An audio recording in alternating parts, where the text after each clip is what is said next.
Bonjour et bienvenue dans Voix de recruteur by Fed Group. Vous voulez changer de job? Vous cherchez de nouveaux collaborateurs? Nos experts vous donnent des clés de réussite pour décrocher le meilleur poste ou le meilleur candidat, celui qui vous ressemble. Ici, on parle entretien d'embauche, intérim, CV, questions magiques et plein d'autres choses. Parce que dans chaque rencontre, il y a une opportunité. Construisons ensemble vos succès professionnels de demain. Bonne écoute! Bonjour et bienvenue dans Voix de recruteur by Fed Group. Je suis Sébastien Charmy, directeur associé au sein de Fed Group. Nous réalisons cet épisode en partenariat avec FedHuman, notre cabinet de recrutement spécialisé sur les ressources humaines et la paye. Nous sommes réunis pour évoquer un sujet crucial, l'onboarding, comment réussir l'intégration des nouveaux arrivants. Et nous recevons aujourd'hui Raphaël Serror-Hayat, fondatrice de RH2 Dev, conseil et formation management. Bonjour Raphaël. Bonjour Sébastien. Est-ce que j'ai bien prononcé le nom de ta société? Oui, tu as bien prononcé le nom de ma société, merci. On est bon. Tu es fondatrice de RH2 Dev et ton objectif est l'accompagnement des clients à plus d'efficacité par la bienveillance et la responsabilisation dans leur organisation, leur management et leur approche RH. De par ta profession, l'onboarding n'a plus de secret pour toi. Merci d'avoir accepté d'intervenir dans notre podcast afin de prodiguer des conseils concrets à nos auditeurs sur la réussite d'un onboarding. Avant de rentrer dans le vif du sujet, Raphaël, j'aimerais rappeler quelques chiffres importants selon un article d'Assess First qui traite ce sujet. J'en profite pour faire un petit coucou à David Bernard, le boss d'Assess First, qui a été créé à peu près en même temps que Fed en 2001, pour la petite anecdote. Un employé sur deux penserait à démissionner au cours du premier mois. Et le coût d'un remplacement est présenté comme pouvant aller de 30 à 400% du salaire annuel d'un candidat. D'où l'importance de réussir son processus d'intégration. Et j'en viens à ma première question, Raphaël. Partant de ce postulat, selon toi, qu'est-ce que l'onboarding et pourquoi est-ce stratégique pour l'entreprise? Alors déjà, merci de m'accueillir. Et l'onboarding, c'est bien sûr le processus d'accueil et d'intégration d'un nouveau collaborateur. Donc on pense automatiquement au premier jour, mais pour moi, c'est un processus qui peut prendre jusqu'à 6 mois sur certains postes. Et pourquoi c'est stratégique? Parce que un bon onboarding, ça permet déjà d'accélérer la montée en compétences du nouveau collaborateur. Ça permet d'ancrer la culture et les valeurs dès le départ, avant que les habitudes ne se figent, de réduire le risque de départ précoce, dont tu viens de parler, et enfin de créer de l'engagement en donnant du sens, des repères et de la confiance. Donc en résumé, l'onboarding, c'est pas une formalité administrative, c'est un investissement business. D'accord. Et pour toi, l'onboarding, Raphaël, ça commence quand? L'onboarding, ça commence en amont. C'est déjà préparer l'arrivée du collaborateur, côté entreprise. C'est aussi lui demander ce dont il a besoin en amont pour être accueilli au mieux. Donc ça commence en amont et ça dure, après on verra, entre 2 et 6 mois en fonction du poste. D'accord. Oui, ça commence en amont parce que finalement, quand tu recrutes quelqu'un, il va pas arriver avant 3 mois s'il est en poste parce qu'il a un préavis à donner, donc il va pas arriver tout de suite. Et puis je vais même ajouter que les 3 mois de préavis ne suffisent pas. Il n'est pas bon de prendre un poste immédiatement après avoir quitté un autre poste. Il faut prendre au moins 1 semaine, voire plus, de façon à faire une forme de deuil de l'ancien poste, quelles que soient les conditions dans lesquelles on les a quittés. D'accord. Pour commencer sur de bonnes bases. Donc il y a effectivement un laps d'attente donc plus ou moins grand, la personne peut être disponible mais il va pas arriver avant 15 jours, 3 semaines, il va être en préavis, il va pas arriver avant 3-4 mois. Sur cette période, qu'est-ce que tu as pu voir dans les entreprises de bien? Qu'est-ce qu'on peut donner comme conseil pratique aux entreprises pour faire patienter le candidat et pas qu'il y ait zéro nouvelle pendant ce laps de temps et que le candidat se dise je suis vraiment pas attendu dans la société? Alors, ce qu'il faut éviter à tout prix, c'est on t'attend, on a besoin de toi, quand est-ce que t'arrives, qui est très fréquent malheureusement. Ça met la pression. Ça met la pression. Mais par contre, de donner des nouvelles, on a reçu ta nouvelle chaise, on espère que ton repos avant de venir nous rejoindre se passe bien, prendre des nouvelles, ça reste de l'ordre de l'intuitu personae, aussi en fonction de comment s'est passé le processus de recrutement et comment on a envie de l'accueillir. Mais effectivement, éviter de faire silence complet. Mmh. Moi, un petit retour pour nos auditeurs. Ce que j'aime bien faire avec mes équipes, c'est à 1 mois de l'arrivée à peu près, j'organise un restaurant ou un verre pour faire venir le collaborateur. Comme ça, le premier jour, il connaîtra vraiment déjà tout le monde et puis ça permet de faire une accroche et de voir la personne avant son arrivée. Ça, c'est idéal. C'est aussi demander aux futurs collaborateurs de déjà s'investir. Est-ce qu'il est prêt à le faire? Est-ce que il a le temps de le faire? C'est aussi la question. Donc, et puis c'est une question de culture d'entreprise. Vous, je pense que aller boire un verre un jeudi soir, c'est quelque chose que vous faites fréquemment. Moins maintenant, mais c'est vrai qu'à une époque, chez Fed, on avait la culture du verre du jeudi soir. Ça se perd un petit peu, il faudrait revenir sur les bonnes vieilles habitudes. Quelles sont pour toi, Raphaël, les erreurs les plus fréquentes que tu constates de ton côté, un mauvais onboarding en fait? Alors on va commencer côté entreprise. Ce que je constate souvent, ce sont des erreurs humaines. Parce que les protocoles ont été réfléchis, mais on a tendance à les oublier. Donc l'agenda est trop plein, donc il y a des couacs qui pourraient en devenir drôles s'ils n'étaient pas des signaux que l'on ne veut absolument pas penser à cette nouvelle recrue. Donc quelques exemples, le collaborateur arrive, personne ne l'attend, son manager est en réunion et il reste dans l'entrée. Aucun poste de travail n'est prêt, pas d'ordinateur, pas d'accès, les services informatiques ont été oubliés dans le processus. Aucune explication sur la culture, les attentes ou les priorités. Tout ça, ça amène à un résultat assez simple, l'impression d'être jeté dans le grand bain et que le reste de la collaboration sera à l'unisson. Il y a aussi des erreurs plus rares et surtout avec des conséquences plus graves. Là, on rentre dans l'anecdotique et je ne citerai pas de nom. Ça, c'est surtout dans la catégorie les oublis d'informations pendant le processus de recrutement. Quelques exemples. Le prédécesseur n'est pas parti, mais en arrêt maladie longue durée. Donc imagine la suite. C'est-à-dire que alors moi je recrute beaucoup de DRH, donc tu as une DRH qui prend son poste et qui se rend compte quelques jours, quelques semaines plus tard, en fait qu'il y a déjà quelqu'un sur son poste. Il y a déjà quelqu'un sur son poste qui a une date de retour prévue. D'accord. Voilà, qui est en arrêt maladie, qui a une date de retour prévue, mais c'est un arrêt maladie longue durée. Et donc la DRH arrive sur un CDI sans savoir que le poste est déjà occupé. Exactement. Petite erreur d'information qui n'a pas été donnée pendant le processus de recrutement. J'ai aussi l'entreprise qui est en redressement, mais ça n'a pas été dit pendant le processus de recrutement. Sur un poste de DAF, par exemple. Ah, surprise, effectivement.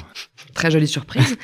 L'entreprise dont le président est démissionnaire. Et donc, on arrive à des postes assez importants. Et en fait, on a été recruté par un président. Donc niveau Comex, Codir. Niveau Comex, Codir, avec un président qui est démissionnaire, qui a prévenu tout le monde, mais personne n'a prévenu le candidat. D'accord. Donc il arrive dans des situations plus tendues. Son N+1 va partir. En fait. Voilà. Donc plus tendu que ce qui est... Et ça, quel que soit le niveau. On peut très bien être un collaborateur lambda sans être au Comex et apprendre qu'en fait, celui qui l'a recruté il y a 3 mois ne sera pas là au moment où il arrivera. Effectivement, moyen. Un autre exemple, le nouveau collaborateur apprend en arrivant qu'il est la 13e personne en 3 ans à occuper le poste. Et donc il n'a pas d'explication. Pourquoi ces 12 prédécesseurs se sont Mais en carapatés. général, ça sent pas très bon quand même. Et ce qui arrive très régulièrement aussi, c'est... en fait, il y a 3 personnes dans l'équipe que tu viens de prendre qu'il faut licencier. Bon courage et bienvenue surtout. Et voilà, et ça c'était pas dans ton descriptif de poste initial. Tu Exactement. n'avais pas été prévenu. Toi, Sébastien, tu dois en avoir plein des histoires. Ah, j'ai beaucoup d'histoires. Celle qui me vient en tête comme ça, c'est une entreprise dans laquelle j'étais. Et la DRH avait un bureau partagé avec deux ou 3 collaboratrices.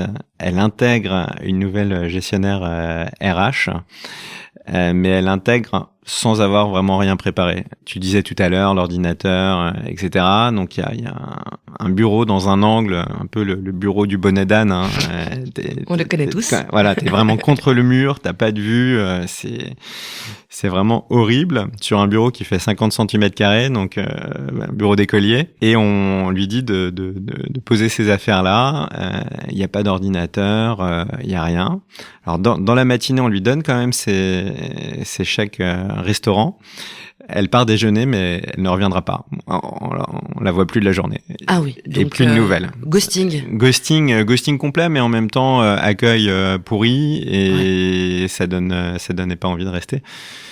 Et on en revient sur l'onboarding et sur le fait d'accueillir un collaborateur et d'avoir des petites choses sympas, parce que dans le côté très positif, je connais des grands groupes bancaires notamment qui vont accueillir la personne avec plein de goodies sur son bureau. Chez Fed aussi d'ailleurs, on a des sacs pour l'ordinateur. L'ordinateur est prêt quand on arrive. La personne a été contactée avant, on lui redonne l'horaire d'arrivée le matin. Elle se sent vraiment attendue, il y a son matériel. Et là, c'était vraiment tout l'inverse. Catastrophe. Ça, c'est à éviter absolument. D'un autre côté, t'as aussi, ça c'était du côté employeur, et t'as du côté nouveau collaborateur aussi qui a des couacs. Ça, on en voit régulièrement. On passera bien sûr sur les mensonges de CV, de compétences, d'âge. Ce que je vois le plus, moi, ce sont des erreurs de posture. Donc, trop en retrait, par exemple, on pose pas assez de questions et on ne s'intègre pas. À l'inverse, l'effet sauveur, c'est moi que voilà, heureusement que j'arrive, qui veut tout révolutionner sans écouter les expertises internes. Ça, c'est une posture que je vois très régulièrement, surtout chez les managers. Il y a aussi celui qui pense faire preuve de recul, mais qui se retrouve à critiquer ouvertement ce qui était fait dans l'entreprise. Dès sa première semaine ? Dès sa première semaine.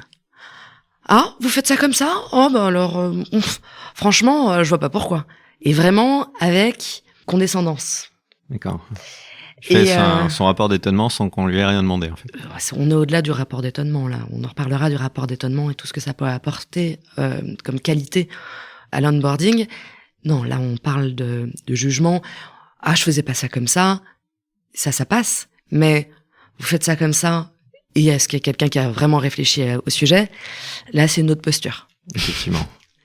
Et puis, il y a tous les chocs culturels, le fait d'être trop ouvert dans une entreprise où il y a plus de diplomatie, on se dit les choses avec plus de rondeur, ou bien être taiseux ou trop discret dans une entreprise où, au contraire, on a le feedback plus facile. Tout ça, ce sont des erreurs de posture en début de relation. Et dans la plupart des cas, c'est vraiment une volonté de bien faire, mais qui se retrouve mal orientée. Là, le verdict des équipes est très rapide. Donc, il y a de la méfiance, il y a du rejet. On met très longtemps à s'en remettre de cette méfiance. Je parle pas seulement des gens qui partent, parce qu'on parlait des départs en début d'onboarding, mais là, je veux surtout parler des gens qui restent et qui rament du coup. Et 1 an, 2 ans plus tard, j'entends les équipes qui disent j'ai mis 1 an à réussir à avoir une relation avec ce collaborateur parce que sa posture d'arrivée, elle était à côté de la plaque. Et on arrive à le garder, ce collaborateur-là ? On arrive à le garder ou on le garde, c'est pas une question d'arrivée, on le garde pour plein de raisons. Parce que c'est par bienveillance, souvent. On se dit, il s'est trompé de posture, mais il va s'en remettre. Parce que c'est des postes pénuriques. Parce que les personnes qui sont en place de décider si cette personne va rester ou pas ne voient pas cette posture-là. Parce que c'est une posture qui est envers le transverse ou les collaborateurs. Et bien sûr, la personne fait beaucoup plus attention envers son N+1, qui est le décideur de renouveler la période d'essai ou d'y mettre fin. Évidemment.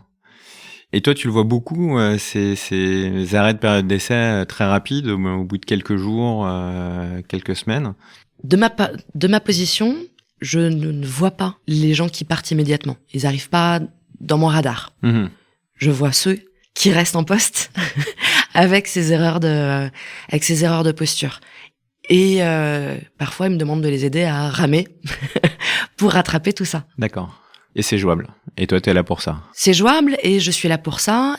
Il faut avoir le recul et la capacité de se remettre en question suffisamment pour être capable de dire « je me suis gouré ». Mais c'est faisable. Et c'est là aussi, on parlait tout à l'heure du rapport d'étonnement, la force d'un bon rapport d'étonnement, d'un collaborateur qui se questionne aussi, d'un manager qui va lui demander son feedback. C'est aussi sur ces moments-là qu'on peut se dire, finalement, on peut avancer, il y a des bonnes choses, on m'a fait un bon rapport d'étonnement, de bons feedbacks, avec effectivement des choses dans l'organisation peut-être à modifier, et c'est repartir un petit peu sur les lignes de départ ensemble. Tout à fait. Et c'est de le construire de façon constructive et qui fait avancer les choses. Pas destructive, qui dit que ce que vous faites, c'est nul. Un petit conseil, moi, à donner aux auditeurs qui arrivent sur un nouveau poste. Moi, j'aime bien, quand j'intègre un nouveau collaborateur, sur la première semaine, en tout cas, faire beaucoup d'actions avec lui, alors de formation, d'accompagnement, de lui montrer comment la société est structurée, les différents services, lui faire visiter les différents locaux.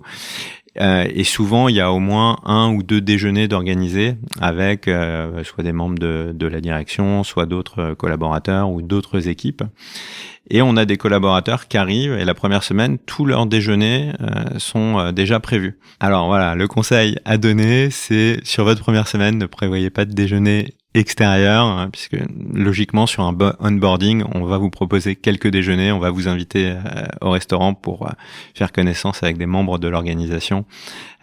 Donc ne prévoyez pas de déjeuner. Donc très bon type de prise de poste, ne jamais déjeuner seul. Exactement, oui, tout à fait. Même si c'est pas organisé par quelqu'un d'autre, si l'équipe qui vous accueille ne vous onboard pas en vous organisant des déjeuners, faites-le vous-même. Exactement. Dans tous les cas. Dans tous les cas, voilà. Conseil pour les managers, organisez les déjeuners, et si jamais le manager le propose pas, pour les nouveaux collaborateurs, sur des équipes transverses, allez déjeuner pour connaître l'organisation, c'est important. Exactement. Est-ce que tu peux me parler de ce que vivent les nouveaux arrivants quand ils arrivent dans une nouvelle organisation? Alors là, je vais parler de généralité. La plupart du temps, ils sont accueillis avec le matériel, l'ordinateur. On fait un tour des bureaux, on le présente. Il y a un email d'accueil qui avait été envoyé peut-être en amont, peut-être le jour J. Nous accueillons Brigitte, qui est notre nouvelle star de je ne sais pas. Ce que je vois le plus souvent, c'est que comme ça fait longtemps qu'on l'attendait, hein, tu l'as dit tout à l'heure, ça fait 3 mois, 4 mois peut-être qu'on l'attend, il est vite mis dans le bain. Le nouveau collaborateur est très vite mis dans le bain, comme s'il était là depuis toujours. Et donc le reste s'intègre au fur et à mesure, et c'est au collaborateur de poser les questions, s'intéresser, creuser, demander du temps à son manager, à ses pairs, en transverse. Dans la plupart des cas, les RH prévoient tour des bureaux ou un pot pour les nouveaux arrivants. Et là, en fonction du nombre de nouveaux arrivants et du calendrier des RH, on peut attendre 6 mois, parfois 1 an, pour ce fameux pot des nouveaux arrivants. D'accord. Donc c'est quelque chose qu'il faut anticiper individuellement, mais aussi collectivement. Comment est-ce qu'on veut accueillir les nouveaux arrivants qui sont là? Est-ce qu'on décide de créer des relations entre les nouveaux arrivants parce qu'ils sont arrivés la même année et que quel que soit le service où ils sont, ils garderont ça en commun. Oui, la promo. La promo, c'est exact. C'est exactement le mot que je cherchais. Merci. Je t'en prie. Super. Et comment tu construirais, toi, un onboarding efficace? Quelles sont les étapes clés à mettre en place? Alors pour moi, j'ai 5 étapes simples à suivre. Anticiper, accueillir, expliquer, accompagner et suivre. Donc on va les faire dans l'ordre. Comme toute bonne chose, la clé, ce sera la préparation. Donc anticiper. Exactement. La logistique, les outils, les accès, mais aussi prévenir les futurs collègues et préparer un planning des premiers jours. Comme tu le disais, peut-être organiser des déjeuners. Ouais, il y a rien de pire dans l'anticipation, je rebondis, mais t'as pas le mot de passe de l'ordinateur, t'as pas les licences, tu peux pas te connecter sur sa session, c'est une horreur. Si t'arrives et que tout fonctionne, c'est quand même plus sympa. Et puis tu te dis, première impression, est-ce que ça va continuer comme ça? Les premiers jours, on va accueillir, poser les repères. On a déjà fait le tour de la question. Les premières semaines, l'idée, ça va être d'expliquer, de donner du sens. Donc, exemple de bonne pratique, des journées sur le terrain pour ceux qui prennent un poste au siège, avec les équipes techniques ou transverses pour une prise de poste des métiers support, etc. C'est important de comprendre pourquoi on fait les choses et qui sont les gens avec qui on va travailler demain. Et l'onboarding est une des occasions de faire ça. On connaît tous, par exemple, Renault, qui continue à faire pour l'onboarding de tous ses collaborateurs des stages ouvriers, pardon. D'accord. Donc ils vont sur les chaînes de production. Ils vont sur les chaînes de production. D'autres font stages ouvriers et stages dans les équipes commerciales pour faire du terrain.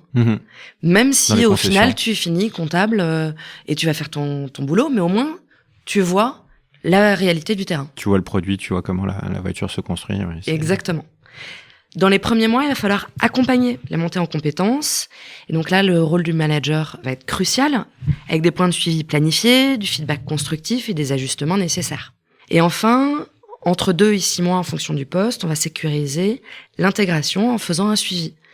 Donc une bonne pratique, et ça on en a parlé plusieurs fois pendant ce podcast, c'est le rapport d'étonnement que le plus I9 collaborateur pourra présenter. Dans un rapport d'étonnement, on met, dès l'arrivée du collaborateur, une liste de questions auxquelles il devra répondre avec son œil neuf. Et donc, en fonction du poste, on lui demande de faire sa présentation de réponse à ces questions-là au bout de 1 mois, 2 mois, 6 mois. Et en fonction aussi de la stratégie, de la nature des réponses, ce sera une présentation devant le manager en one-to-one, devant le codir, ou même devant le board, en fonction de la nature des réponses. Moi, je vais vous donner des exemples de questions que j'apprécie particulièrement. J'aime « Qu'est-ce qui t'a surpris à ton arrivée ?» Ça peut être aussi bien positif que négatif. J'ai été surpris par la gentillesse, j'ai été surpris qu'on m'ait pas donné les codes de mon ordinateur, que j'avais pas de téléphone, etc. Donc vraiment, l'œil neuf, par excellence, qu'est-ce qui t'a surpris ? Après, je propose des questions plus orientées. Donc, par exemple, quelles décisions te semblent difficiles à prendre ou quelles décisions sont difficiles à prendre dans cette entreprise et pourquoi ? Donc, ça, c'est vraiment le recul qui n'est possible que quand on a un œil neuf. D'où l'importance aussi. On parle d'inquiétude quand on a trop de turnover. Moi, je parle d'inquiétude quand il n'y a pas assez de turnover aussi et pas assez d'œil neuf sur notre organisation. C'est comme ça qu'on se sclérose. Et puis aussi, d'avoir un œil neuf sur qu'est-ce qu'on t'a vendu pendant l'entretien, que t'as acheté en décidant de venir. Et donc, quelles sont les valeurs qui sont davantage affichées que vécues. Ça permet, une question de recul, OK, on t'a vendu une entreprise avec des valeurs d'ouverture, d'audace. Est-ce que c'est ce que tu as vécu ces 2, 4, 6 derniers mois? Est-ce qu'il y a vraiment une culture de l'audace? Et qu'est-ce qui te permet d'être audacieux dans cette entreprise pour de vrai? C'est le moment de confronter la réalité à notre volonté de présenter des valeurs un peu ambitieuses. Et une question que je pose toujours, c'est si tu avais une baguette magique, qu'est-ce que tu changerais dans l'entreprise? Et avec la liberté, dire je changerais la localisation parce que ça c'est trop loin de chez moi, ou je changerais la façon dont on se parle d'un service à l'autre, ou bien je changerais la cantine. Je ne sais pas, dans tous les cas, on se laisse une liberté totale de ton. Ça demande au manager qui pose la question à ce nouveau collaborateur une ouverture d'esprit, une écoute avec une grande générosité, parce que justement, c'est aller chercher ce qui fera une meilleure entreprise demain et un meilleur onboarding demain. Oui, il y a des réponses qui peuvent fâcher. Il y a des réponses qui peuvent fâcher. En fait, c'est aussi ça, être un bon manager, c'est d'aller chercher la contradiction, de l'accueillir pour l'intégrer et de se demander comment on peut avancer ensemble mieux. Oui, puis la majorité de tes questions permettront aussi de retravailler peut-être l'onboarding et d'avoir encore un meilleur accompagnement. Exactement. Ces remises en question sont très saines. C'est ce que je trouve. Et merci Raphaël, on arrive au bout de ce podcast. Merci pour cet échange qui, je l'espère, donnera des réponses à la profession des professionnels des ressources humaines, mais à tous les candidats qui vont intégrer une nouvelle entreprise. Rappelons qu'il est important de clarifier l'utilité de l'onboarding, ses bénéfices pour l'entreprise et de structurer sa mise en place, car l'onboarding et le recrutement, c'est 2 notions qui sont étroitement liées. On se retrouve très vite pour un nouvel épisode. Merci à tous et merci à toi Raphaël d'être venu nous voir. Merci beaucoup Sébastien. À bientôt. Au revoir. Merci pour votre écoute. Nous espérons que ce temps de partage vous a plu. Abonnez-vous pour plus d'histoires professionnelles et de témoignages enrichissants. Suivez-nous sur LinkedIn et retrouvez nos offres d'emploi sur notre site carrière fed-group.fr.